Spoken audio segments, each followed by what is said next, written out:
Hi,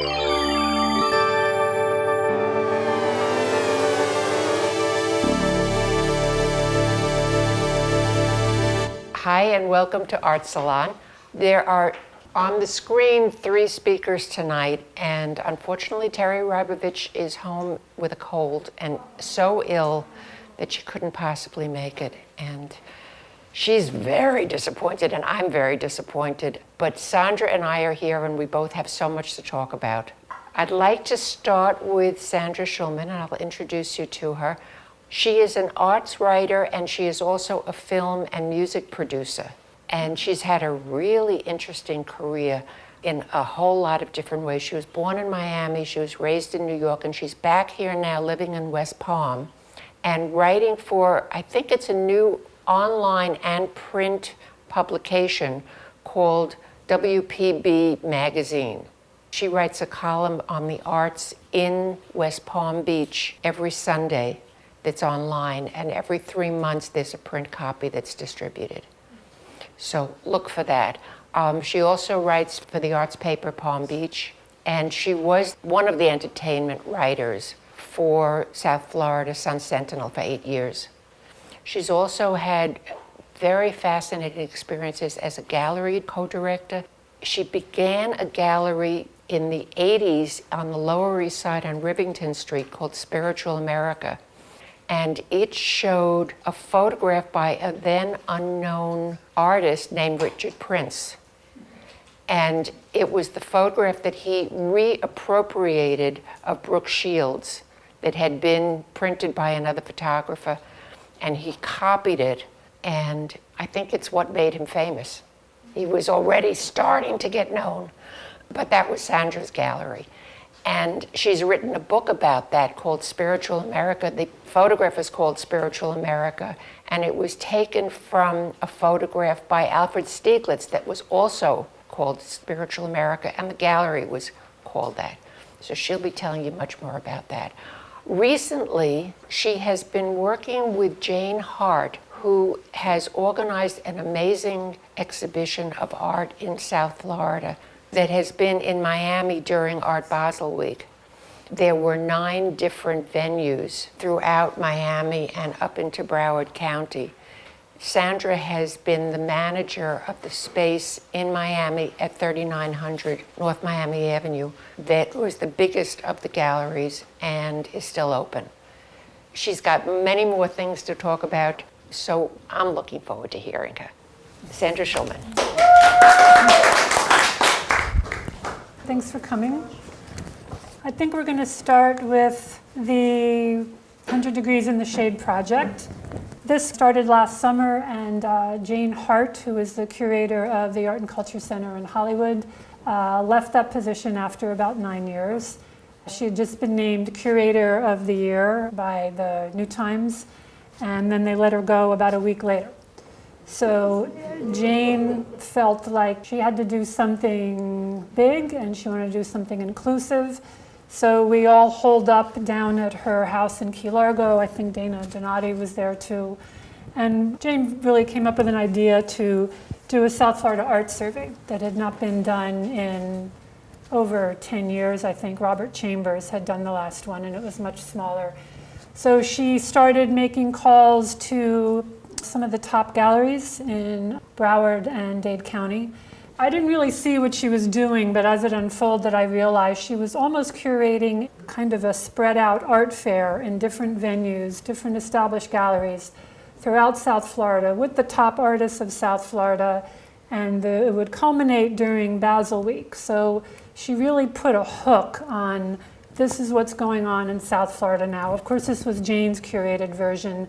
Her vision of South Florida is urban tropical, I think she calls it, which is kind of a twisted tropical realism as she sees it.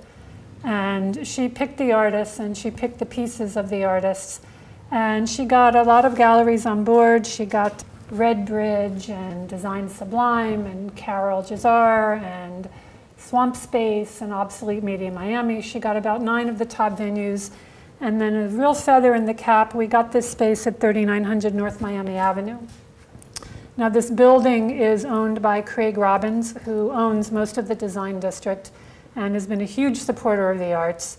It's a 4,000 square foot corner space, and it's a very weird space because it had been used as a random design studio over the years. There had been furniture sold out of there and wallpaper and God knows what else. But I think he was having trouble keeping a permanent tenant. It's an older, funkier space. The ceilings are kind of low compared to some of the newer, fancier spaces over in the design district that are being built. So also in that building we have swamp space and we have Obsolete Media Miami upstairs. So he wanted to have something for the arts in there. So he donated the space to us for 3 months. So suddenly we had 4,000 square feet. I mean, the space is huge. So we had a lot more artists we could fit in, and Jane put out the press and put out the call, and everything came together. We had a big opening on November 19th, and then we had another event on December 1st during Basel. So this is Jane, and that's Virginia Fifield making the face over to her right. She's a great artist too, does black and white charcoal. You can see Dana's little piece there with the edge of it, with the rhino sticking out. But it's a really great large space. And this is part of a room Sri Prabha did a custom installation for us called the Nightlands. It's an interesting concept. It has astronauts in it, and then he has fossils, and he has mineral stones. And his idea, as he explained it to me, was really showing how the basic elements make up everything from prehistoric times into the future with astronauts. Everything is really the same basic elements. So he did that in multimedia. He created these beautiful films. He has light boxes in there. He has photographs. He's got actual fossils. There's 4 projectors and a sound system. It takes me about 10 minutes every morning and afternoon to turn it on and off. But it's a really beautiful room, and it's this weird glass office. You can't tell from this picture, but I guess it was somebody's executive office in this space. But he went inside and he creates this whole environment. It's really very beautiful.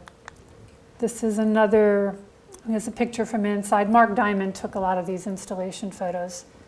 He's another good picture. And actually that's me back there talking to Carlos Betancourt. We did a book, and I brought a copy here. Anybody wants to see it? It's a beautiful full-color book that has pictures of all the artists' work and 3 texts in there. Jane wrote a text, I wrote one, and Erica Ando wrote one. And it kind of gives our slanted version of the history of the arts in South Florida and kind of where it's been and where we think it's going. And the book's been really successful, and it's really beautiful. She got Name Publications to do it. She had worked with them at the Art Center, and they had done some other books for her before. So here we were celebrating when we got the first copy of the book. This is more of the installations. There was a big back area of the gallery that I guess had been a storage area because it's got a cement floor as opposed to the front that has nice white tile. But we just knocked down all the walls and opened it all up. The big piece in the middle is by Kelly Johnson, and it's sort of, we call it the disco floor. It was a raised platform that was already there, and he covered it over and put this beautiful metallic tape and pieces there. Over to the left of that, the 2 stacked pieces is Magnus Soderman, who I have some more pictures of later, had an unbelievable season in December. He was on the cover of Miami Luxury Magazine, and he had a whole room installation down at Wynwood Walls. He did an entire block, painted an entire storefront block down in Wynwood. He's from Norway. He's in his late 20s. He's an absolute genius. I was just more blown away by his work than anyone else. There's more of it coming. Some of the other pieces there, David McCauley, you can't really see. The green and red piece is by Matthew Chernoff, who's actually schizophrenic. He's a kid in his 20s, but he's a brilliant painter. He can't seem to do anything else, but he gets in the studio and he just has this great style going. So Jane's been a real champion of him. And here's a partial view of the Dara Friedmans, those 4 pieces, the photographs. And then a partial view, there's an installation room of 3 artists they did called Fei Kuop. And these were actually found elements in the gallery. There was some wallpaper and some architectural plans. And this artist took a mural, made a mural out of it. This is another view of the space. Now the space is all broken up, but we added some walls, and Dana even put up her own mini wall because her rhino was sticking out and we were afraid people were going to put an eye out or something. And it also shows it off better. It's got its own little corner. But it was just an oddball space. We just went with it. So we just stuck things everywhere. These pieces over on the left, these are vintage viewing machines by Willie Kettle. And when you look in there, he's got a tablet running 3 movies, and it's 3D when you look in there. There's some films he took down in the Keys. Those are really nice. And then up above that, the 1984, that's a piece by Carol Jazar, who's got a great gallery out of her garage, a renovated garage in El Portal. And there's Dana's piece again, and then Eddie Arroyo. In the back there is the Fly's Eye Dome. Harlan Erskine. And it just gives you an idea. The other great thing about this space is the floor is reflective. It's a white tile floor, so everything reflects. And we've got a lot of video, so the video reflects off the floor as well. We've got video in neon, so it's really quite beautiful. So that's part of Sri's room on the left. And then there's a video by Gina Cunningham, and then Willie Kettle's things as well. This is inside this closet installation room. This is another view of the fake Huop. The dollhouse and the neon, that's by Brandon Opalka, who's really amazing. He takes found objects. He goes to thrift shops and flea markets and junk piles. Whenever I ask him where he got this stuff, he says, "Who's asking?"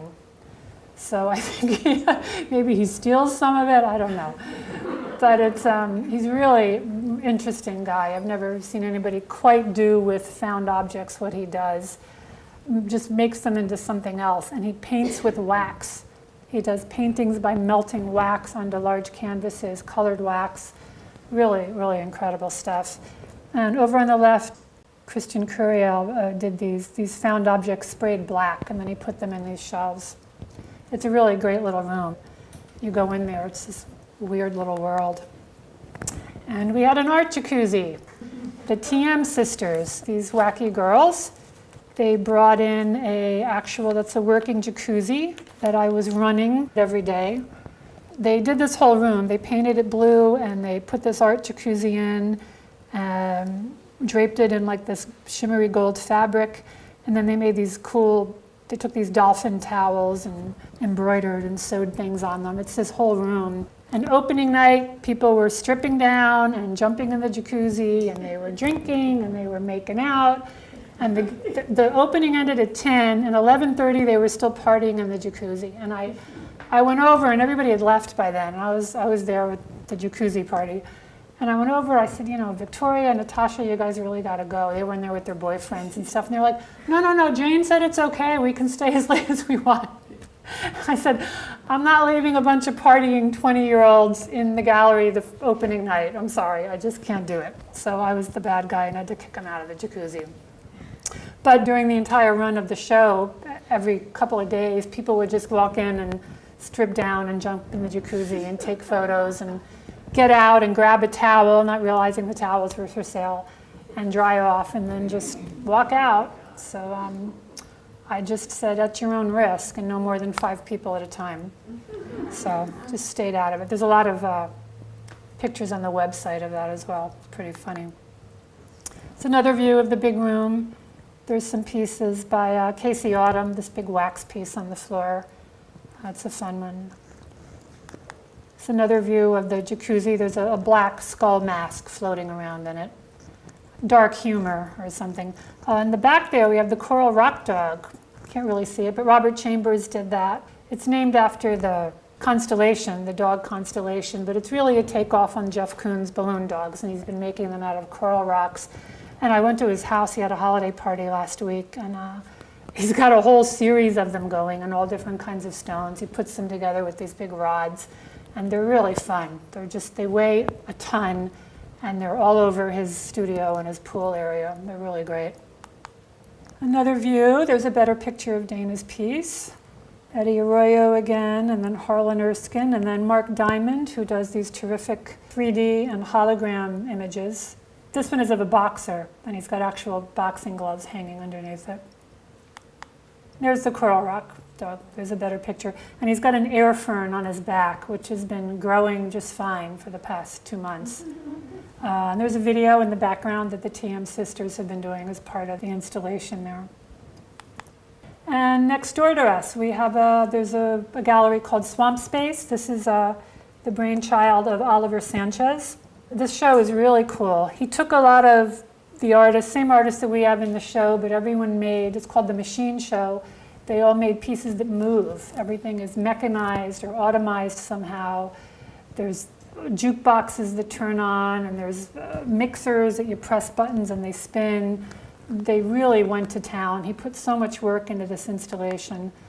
And here's a little bit of a view. You can't really tell, and there's pulleys going up and down, and really, really amazing things. Robert Chambers did a hookah that he made into a cannon. It's in the back. It's over on the right there. And the hookah, it raises up like a cannon and makes this like shh, this big hydraulic noise. And then it goes down. It's just wild. Just some bizarre stuff in there. And things clank. And then Oliver drilled aluminum, this fluted aluminum paneling onto the walls to give it a more industrial feel. Here's another view. This is part of Brandon's found stop sign and signs. And then things hanging that go up and down on pulleys. Here's a better picture of Robert Chambers, the hookah cannon. And then it's got this strange screen that nobody explained to me what it was doing there on top of it. But you look through it and things are distorted. Then upstairs, this is Obsolete Media Miami. This is founded by Kevin Arrow and Baron Shearer. They just won a Knight Foundation grant for $30,000 a couple of weeks ago. They have been collecting all these obsolete media things, primarily slide projectors, but they have film machines. They have these weird TV set things that you would put slides into. They have reel-to-reels. I mean, all these things that used to be used a lot in the 60s and 70s, but went out of use when everything became digital. But there's still a really enormous need for these because the museums and schools still have films from the 60s and 70s and, you know, valuable images still on slides. So they've been using this company as a resource to come in and digitize or borrow the equipment to be able to show these things again. The other cool thing that Kevin's been doing, they've been inviting younger artists who've never seen this kind of stuff to come in and make new art with it. Say, this is what it does, how would you use this? What would you do with this? So they've been doing all kinds of unusual things there. It's really fun. They've always got some cool project going on. And I invited Elle and Jerry up there, and I didn't see them for another 2 hours, so I guess they liked what was going on. The fellow in green here, this is actually Joe Levy. He used to own Criteria Studios in North Miami, which is a very famous recording studio. Eric Clapton recorded Layla there, and Aerosmith recorded there, and the Mavericks recorded their first album there. So he owned that for many years, and he used a lot of these older reel-to-reel things and old soundboards, so he was up there visiting that day. So this is our cool block. We've got our gallery downstairs, Swamp Space next door, Obsolete Media Miami upstairs. We've got Harry's Pizza in between. So we've got a nice little scene going over there. And then Locust Projects is on the next block. This was the week before Basel. Kim Gordon, who is one of my favorite artists, musical and visual. She was over at the De La Cruz collection doing a talk, and then she performed at the gala the next night. She was one of the founders of Sonic Youth. That was a very popular alternative rock band from the 70s on. And she's since become a visual artist. She worked with Larry Gagosian, and she's currently showing with 303 Gallery in Chelsea. This was the piece she showed at Art Basel. This is actually quite large. It's about 5 by 3 or 4, I guess. It's sprayed canvas with silver and glitter.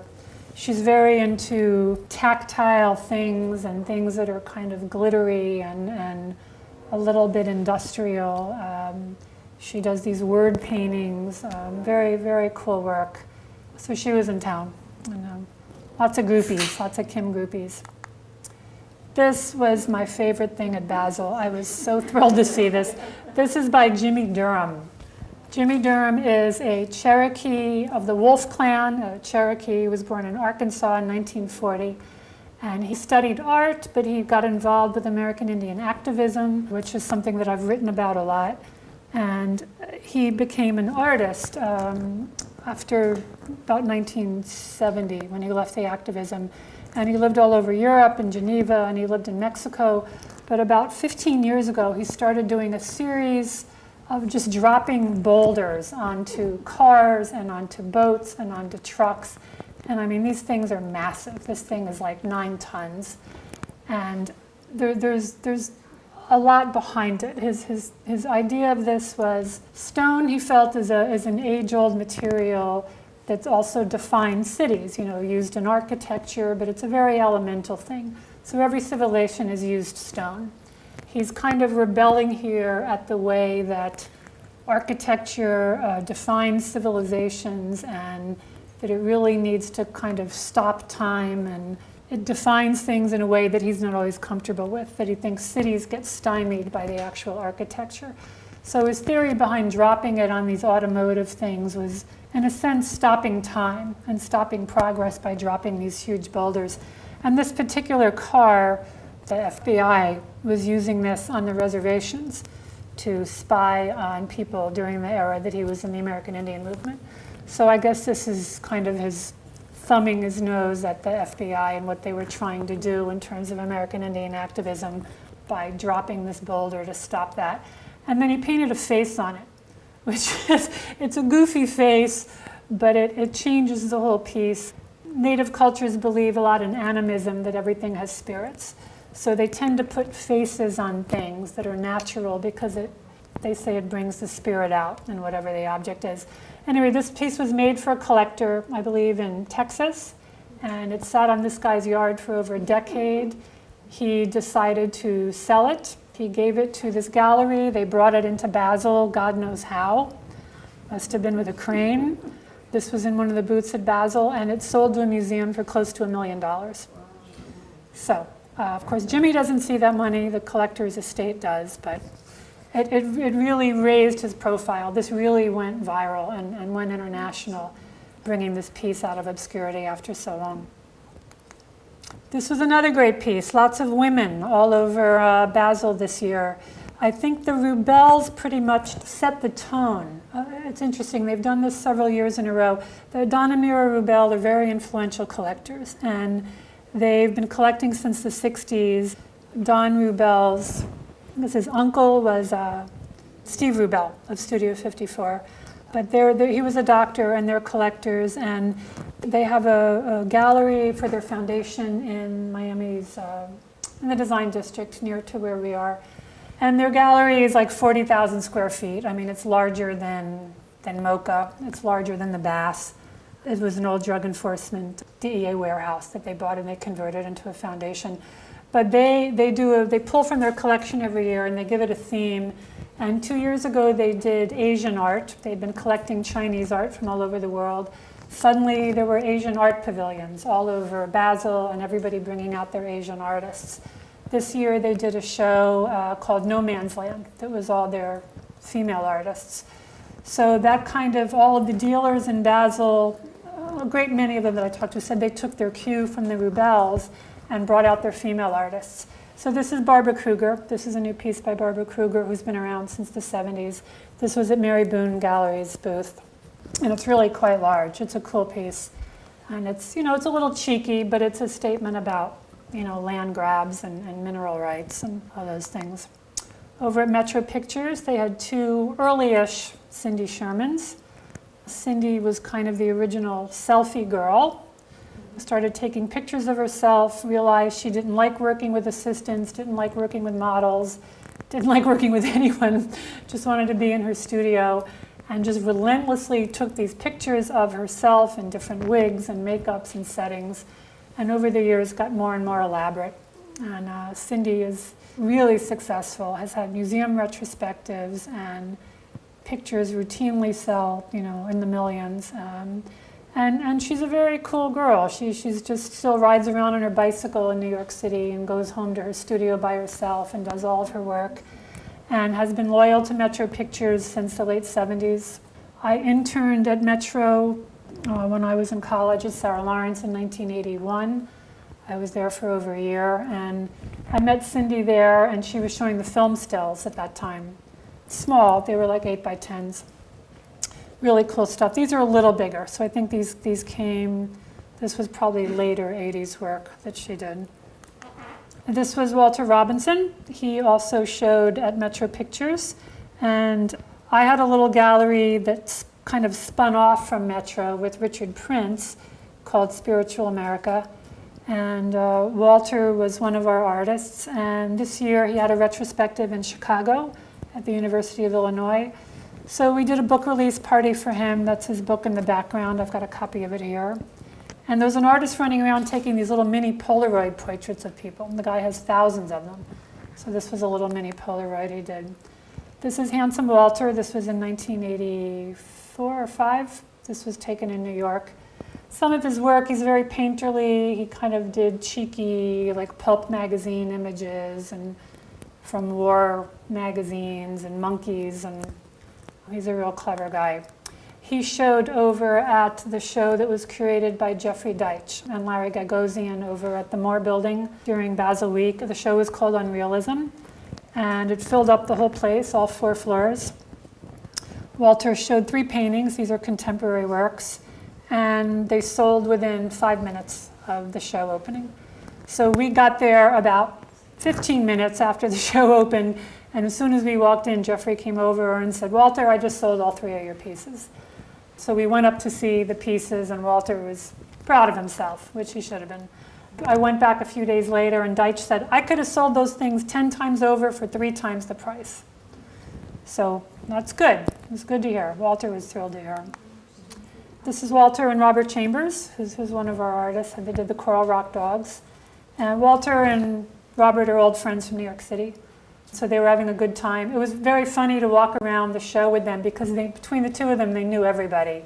Walter knew everybody from New York, and Robert knew everybody from South Florida. But they were kind of critiquing every single painting in the show. So hearing the 2 of them, their takes on all these people was very informative to me and funny. I mean, it was very funny stuff. So we did a little book release later in the week for Walter's book and for my Spiritual America book. And Mark Kostabi, on black on the left. He was a big 80s artist who became very successful. He hung around with Warhol and did these cartoonish figures. So he came by. It's a close-up of one of Walter's pieces. This is my book that I did, kind of cheeky, calling it the catalog. We were very young, and we were working out of a storefront in a horrible part of town on Rivington Street in the dead of winter. We had no money at all. We had no idea what we were doing. But we showed Jeff Koons and Richard Prince and Cindy Sherman and Loise Lawler and Walter Robinson. I mean, we showed these people that would be very successful 15 to 20 years later. We knew they were good. We didn't know why they weren't more popular. At that time, the painters were popular, people like Jean-Michel Basquiat and Julian Schnabel and David Solly. They were all showing with Mary Boone, so there were kind of the 2 schools. There were the painters and then the pictures generation. Walter, even though he was primarily a painter, he was lumped in with the pictures people because he was taking from pop culture rather than doing old school expressionism and stuff like Schnabel was doing. We were really unorganized. We barely had price lists, and we did these postcard invites that have ended up being worth a lot of money of themselves. One of the Richard Prince original invites are selling for upwards of $20,000 now. So after 30 years, I decided to do a book. I told the story of the 4 shows that we did and how everything came together and why it fell apart. And this was the first picture. This was the infamous Brooke Shields photo taken by Gary Gross and appropriated by Richard Prince.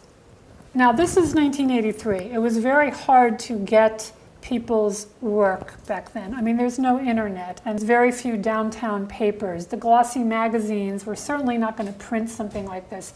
Gary Gross had been commissioned by Brooke Shields' mother. He was doing a series of young girls' art photos and took this picture of Brooke.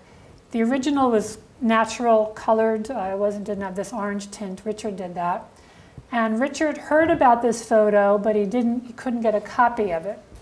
So he did a cloak and dagger thing with a woman that he knew that had a copy of a brochure that these were being sold to private collectors. And he took it and he pinned it on his wall. He was only allowed to have it for a day. And he took a picture in his studio, and then he brought it back to the woman he got it from. And he printed it up 8 by 10, and he put it in a fancy gold frame. And he brought it over to Metro Pictures, and they had just opened a 5,000 square foot gallery on Green Street. And he said, "This is going to be my next show." And they said, "Just this photo?" He said, "This is it. This is the future of photography. This is sex. This is appropriatism. This is everything." And they just looked at him and they said, "You're out of here. There's no way that we're going to show this." So that was literally his end of his association with Metro. And he had been dating a college friend of mine, and she had a studio on Rivington Street that she was living in the back, and her painting studio was in the front. So he said, "Let's do a gallery." So they painted it all black, and they hung this one photo, and they put a light on it, and they boarded up the windows, and they sent out invites, and you had to have a password to get in, very cloak and dagger. A bunch of people came to the opening. We did get a cease and desist letter from Gary Gross when he heard about it. But then Richard's response to that was to take off to California, to leave the state. He kind of left us holding the bag. And Gary Gross, the lawyers dropped it. They weren't going to pursue him to California. And the picture was up for about 5 weeks or something, and then we took it down, and that was kind of the end of it for us. Richard, meanwhile, was pretty much ostracized, and people were horrified that he would show this child porn, and literally decades later, the Tate Museum, just in the past, I think it was 2 or 3 years ago, exhibited this photo, and people complained, and they had to take it down. The police came in and confiscated this as pornography. Meanwhile, Richard went on to make an edition of 10 of this, and sold each one for $5 million. So upwards of $50 million generated from this image. And it really kind of made his name in the art world, although it took a long time. He took a lot of negativity for this piece. But he kind of went on to also become the king of appropriation, something that he's still getting sued for. I just read he was sued 2 days ago by a photographer. He's been doing these Instagram snapshots that he blows other people's Instagrams up and shows them as his art, and he's gotten sued once again. He generally gets out of it. They either settle or he just takes the work out of circulation. But it all started with this Brooke Shields image. And yeah, we showed it. And then Richard was really not very involved in the gallery. He's gotten an awful lot of mileage out of it. His Guggenheim retrospective was called Spiritual America. He's had books written and he's made a fortune. But in terms of the actual gallery, it was his idea to show the photo. He showed one other picture in a group show, and then that was it. This is Richard in his studio apartment in the East Village in 1983. This was on 11th Street. He took everything out, all the appliances, painted everything white, and just maximized the use of the space as his. It wasn't a gallery, it was just his studio. So that was Richard in 1983. So back to the future. This is Magnus, one of our artists. This is the cover of the art issue of Miami Luxury Magazine, I think it is. This is one of the works from the show he did at Wynwood Walls. They have a real nice gallery space in the back there. And it's really, really phenomenal. He painted all the walls and the floors, as you can see. And then the paintings are hung about, maybe a foot off the wall. They're not actually hung on the walls. But what's really cool that they did was the floors and walls are painted in day glow, like neon and fluorescent colors, and then the paintings are just done in regular acrylics. So they shift the lighting. You can see up in the top, there's the tubes that make the day glow really pop. And then about every 10 or 15 minutes, that goes off and regular gallery spotlights come on to the paintings. It was really, really quite an experience staying in there because the whole color scheme palette changed, and your whole light perception changed, and the colors were receding and coming out. And these flower paintings are just lovely. They're so gorgeous. Every piece sold out. And in addition, across the street, he painted this entire block called Wynwood Block. That's a whole block of retail stores. This is the corner on the Wynwood Diner. with these floral explosions, and they just go and go and go. I mean, this is not street art, and this is not graffiti. I don't even know what to call this. He's come up with some whole new kind of genre. I mean, it's just really lovely, and there's kind of no beginning and no end to it. I mean, there's definitive shapes you can make out. And I've seen him do this on canvas, and he's draped it over rocks to look like waterfalls, and it's just amazing what he's doing. He's really somebody to watch. And I think that's it.